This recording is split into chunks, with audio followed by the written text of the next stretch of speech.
se a senhora Levine, a nossa professora de inglês, estivesse lá, tenho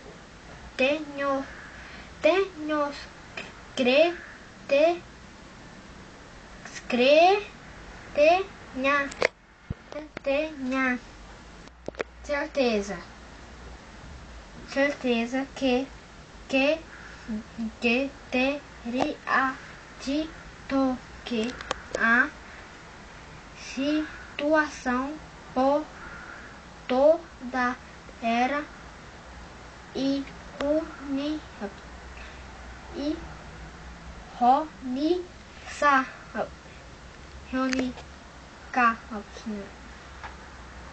A pessoa de inglês dele, se tivesse lá na situação, ia ser uma situação incrível.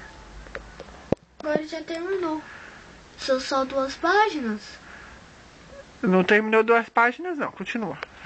Não, porque quando tem aqui começa outra história. Aí amanhã cedo precisa começar 4 páginas e meia.